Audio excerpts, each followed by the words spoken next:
Welcome to a snowy, festive Scottish food show this month, where we're actually filming it in Sweden, where we're over visiting family and staying on a wee small holding. This dates from 1850s, so the kitchen inside that you're about to see is very old-fashioned and has a lovely charm all of its own. We're not using logs for cooking today, but the whole house is heated with logs, so there's a big log stove in the living room. And it has its own water supply, so it's off mains water, but the well is still functioning. Although we don't draw up buckets, there is actually an electric pump, so we do have plumbing in the house. We have our own wee burn, and in the summertime when there's not snow, you can see there's little stone steps down to the water's edge. We think this must have been for the animals and maybe even for washing clothes and things, but there's always been the well, so it wouldn't necessarily be for drinking water. But all the water from the burn and the well comes from a nearby lake. So it's lovely, fresh, pure water.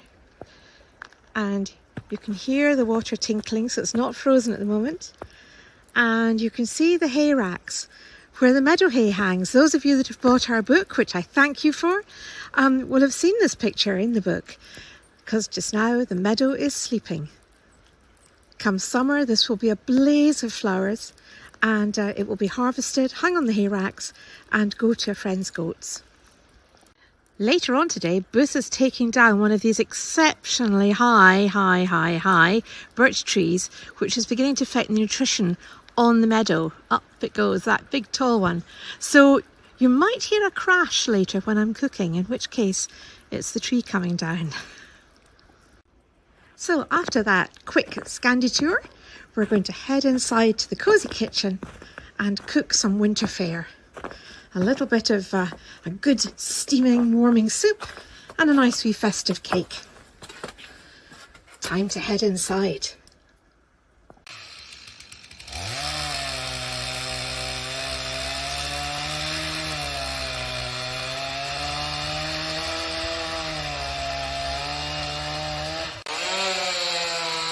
And the deed is done.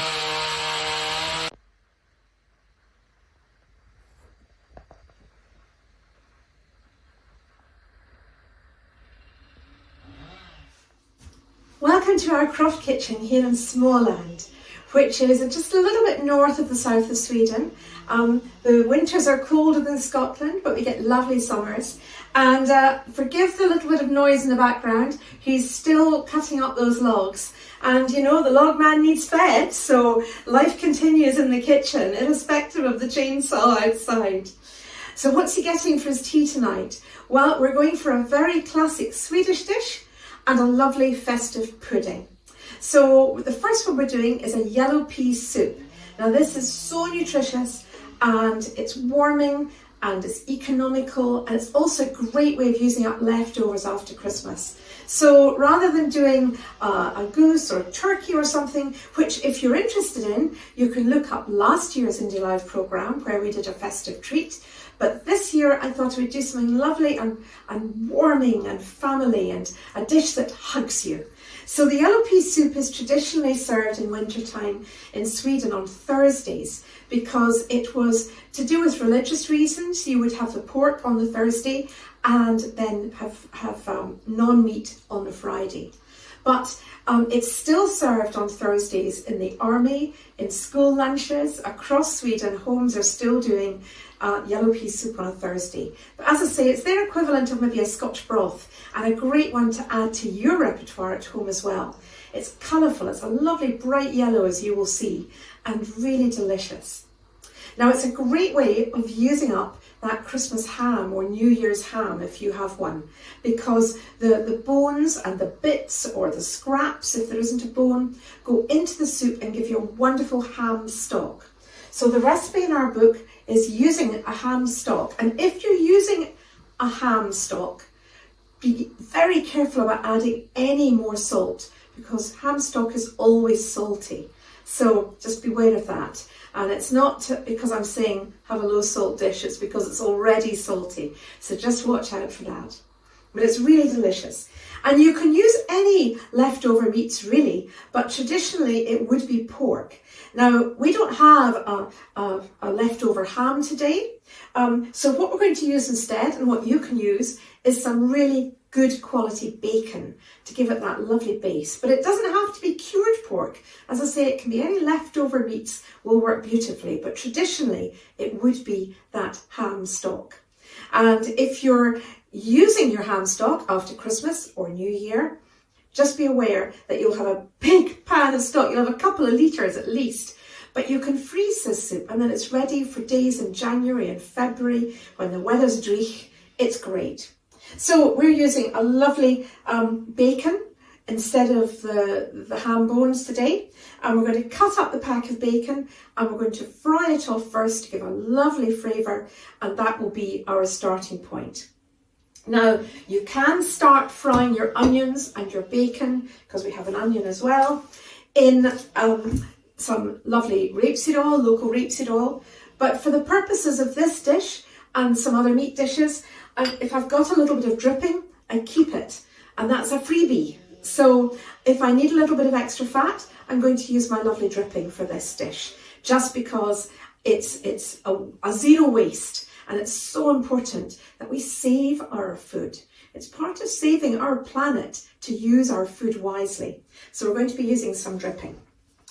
Other ingredients in this dish today, well, the yellow peas. So we've got these yellow peas that are like little stones here at the moment. Now, they're whole at the moment, but the ones I've seen in Scotland have been split yellow peas. So whichever one you get, it doesn't matter because they're going to be lovely and soft in a soup. Although the yellow peas will take a little bit less time to cook, so they can be a bonus. And what I've got here is the ones I've soaked overnight. And you can see that they've at least doubled the size. So these are going to go into the pan for the yellow pea soup. Other ingredients we've got here, well, there'll be pepper going in, probably not salt until I've tasted it. And I never ever use stock cubes anymore. They were actually billed as one of those sort of the most useless product, you know, like you get the carbuncle for the architects. The stock cube was mentioned as an all-time favourite for the waste of space. And you're really buying salt. And if it's a beef stock cube or a ham stock cube or whatever, you have no idea where that ham grew up or the life it had. Same with the beef. So I just absolutely ban them from the house. But maybe, you know, depending on your availability of bones, you might think, well, my soup's a bit boring, so what can I do to liven it up? Well, there are things you can easily do. For example, dried herbs. So I've got lovely marjoram that I dry in the summer that you've heard me use before. It grew right outside that window there. And so I've got lovely dried marjoram. My friend Paul makes a herb salt, so we're going to add some of this, but he's just ground up some thyme and some rosemary, so a mixed herb, a bouquet garni, would work beautifully. So there's a lady in Scotland called Just Fruit and Veg that does beautiful dried tubs of pure garlic, pure tomato, pure pepper, that's another one, really beautiful, savoury, dried. And I made a beautiful potato soup the other day, just adding a pinch of each of her dried vegetables, just to give it that lovely little extra umami. So avoid the stock cubes, find your own way around it. Lovely additional vegetables or dried herbs really make a difference. And the other ingredient that makes this a very essentially Swedish dish is mustard. Mustard goes into this. They love their mustard in Sweden. And this is made by Holcomb, a friend of ours. So it's actually a mustard that we know about. But it's a lovely whole grain mustard. And we've got some super ones in Scotland too. So that's not a problem for you. So you can check out Scottish Food Guide for where to get your mustards. And mustard is a really key ingredient for this. So those are the ingredients that we're going to start cooking our wonderful yellow pea soup. And if you're wondering what's up next in the programme, it's going to be a chocolate Yule log. So here's a reminder of what our yellow peas looked like to start with and what they look like now. Much bigger and lovely bright yellow. And here are our other ingredients that are going to go in. So we have the onion finely diced, generous amount of black pepper, some of Paul's lovely herb salt, which is more herbs than salt, and some of our lovely home-produced marjoram. And these are all going to go in the pan now that the bacon has got lovely crispy and roasted a bit, because you want it to get nice and roasted and release some of that fat, because remember, that's flavour. And it may look quite a heap of pork in there, but remember, this will feed 6 folk, so it's a good panful you're going to get. And if you want to reduce the meat a little bit more, or indeed skip the meat altogether, that's fine, just add some more vegetables. But you will see it all coming together. And now all the ingredients are in the pan, and it just remains for them to come back up to the boil. I've covered them with boiling water. There's wonderful ingredients in there to create the stock, and it'll probably take about an hour, but it will depend on how long you've been soaking those yellow peas and whether you're using whole ones or split ones. So we'll come back to this in an hour and see what it's like then. Well, the kitchen is full of the scent of that yellow pea soup. So it's a delicious place to be working in. And we've got started on the Yule log. Now this is the simplest of recipes. It's a really easy one that you can get the kids involved in if you want to. And it's very, very quick. So in the bowl, I've got 3 eggs and 75 grams of sugar, which in old money is 3 ounces if you want. This is a classic whisked sponge, 333. But you take a little bit of the flour out to replace it with cocoa, so you get a lovely chocolate sponge. So we've got 3 eggs, 75 grams of caster sugar, or you can use a fine brown sugar, and 70 grams of the flour, and 5 grams of the cocoa. So you just have a little bit of the flour taken away and add a little bit of cocoa instead. And you need to really have electric beaters for this, or a very strong arm, because you want to get it so it's lovely and thick frothy. So we're going to just give it a little minute long now.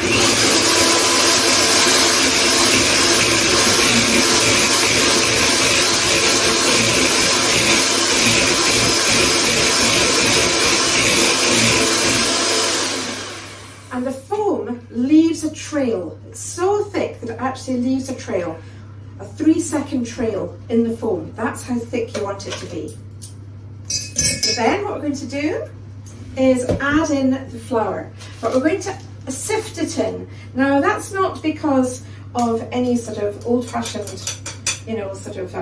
get rid of the bugs or anything. This is because you're wanting to add air and also retain the air that you have. So this isn't about finding lumps in flour, this is about aerating your lovely sponge. And then what you want to do is take a spatula and fold in that flour, trying not to knock out any of the air. That is important.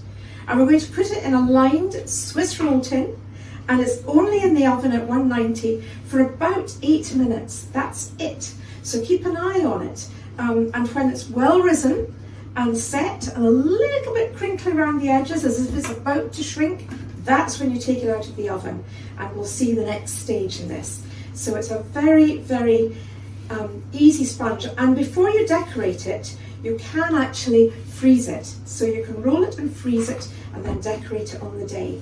Now you can see that I'm putting the spatula around the bottom because the flour doesn't actually sink. So you need to get the spatula in and flip it over to make sure that you have actually got rid of all the flour without knocking out that air. You can see it's still lovely and bouncy and bubbly, but there's now no flour left lying around. I'm going to take the lined baking tray, bit of baking parchment, pour in the mixture,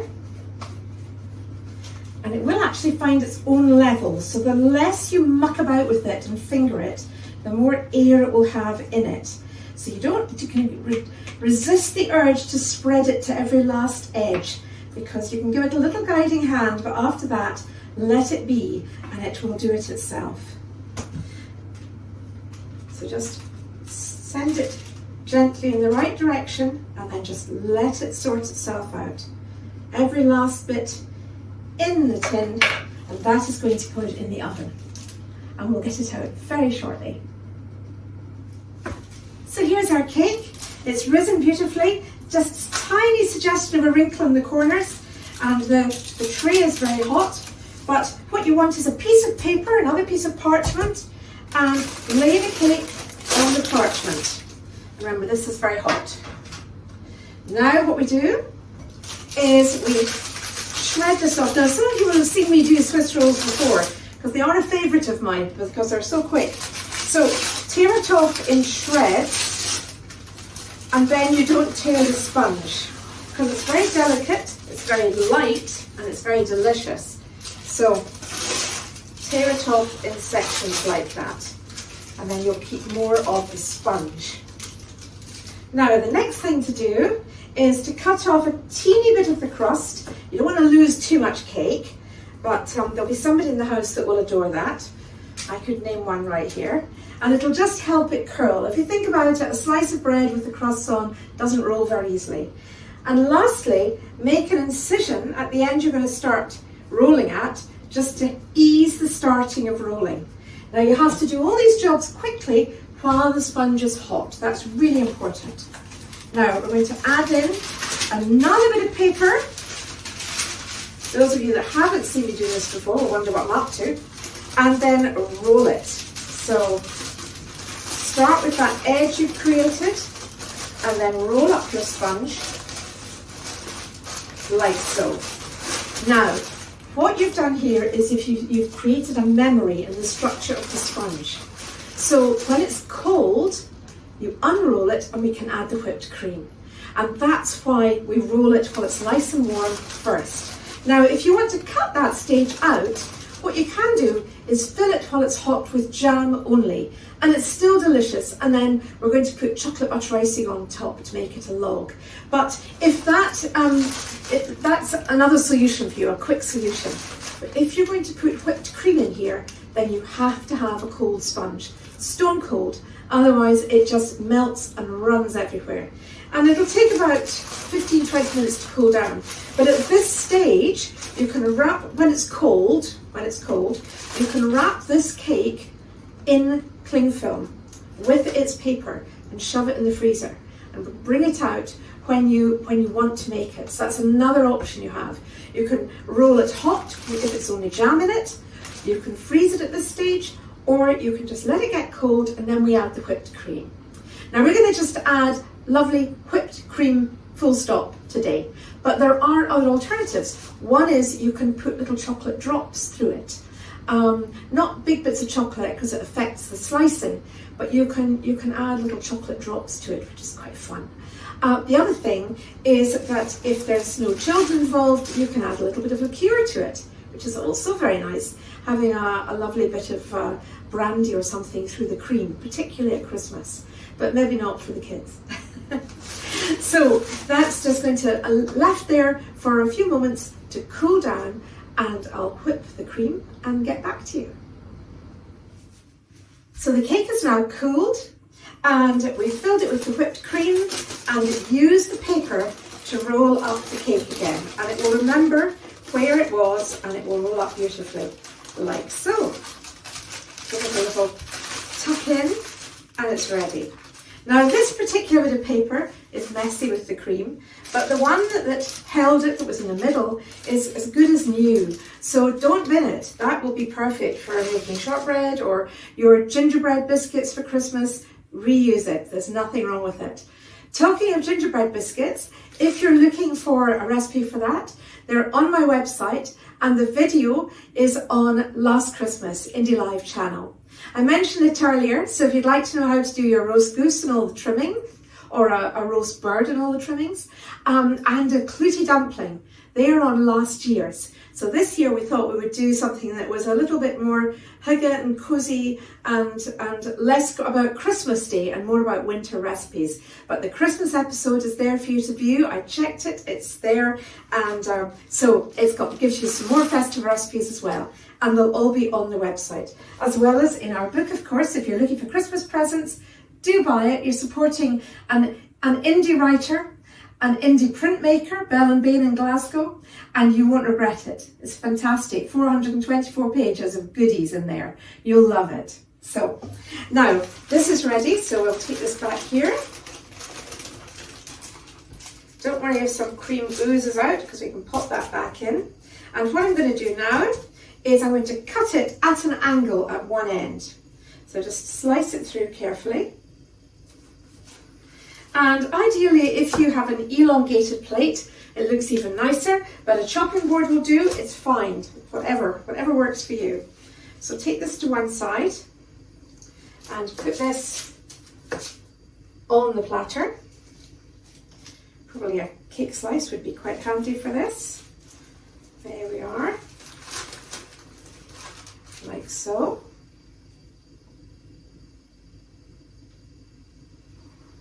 And then use this one that you've cut on a slant, remember, and pop it on the side. And now it starts already to begin to look a little bit log-like. And we're going to cover it with butter icing, regular butter icing, half butter to icing sugar, spoonful of cocoa, beat it up, and I'm going to smother it and get back to you in a minute with the final results. So a really lovely festive treat for all the family. And as I say, you can drizzle some liqueur in there as well if you like. So join us to see what everything looks like when it's finished in a moment. So our yellow pea soup is ready, and it's dark outside, but we're snug and warm inside with a bowl of our yellow pea soup, which I have added my mustard to. And Busa is going to add his mustard. He's got to have the mustard in there. And in the days gone by, you know, pulses do have a bit of a reputation. So to combat any side effects of the pulses, you were encouraged to have a wee dram with it. I don't think that extended to the school meals somehow, but it does extend tonight. It's a great excuse for us to have the Swedish glögg. And if you don't have a family member who makes it for you, which is a wonderful Christmas gift, then look no further than your nearest flat pack furniture shop, and you will find some lovely glögg that you can have for festive cheer. Or indeed, you can get one of these beautiful Scottish fruit wines, or that lovely elderberry rum from Orkney, the elderberry port from Orkney, or the spiced rum from Orkney. So keep it local. Please support our chefs, otherwise we won't have them. Support our producers, or we won't have them. It is so important that we support our local independence, and try and stay away from the supermarkets if when you can, and support your farm shops and your local delis. It's really worth it. That's what makes Scotland what it is. So wherever you're celebrating Christmas, we wish you a good one with lots of good food. And cheers, Busa. Cheers, Wendy. Merry Christmas to you all. Merry Christmas.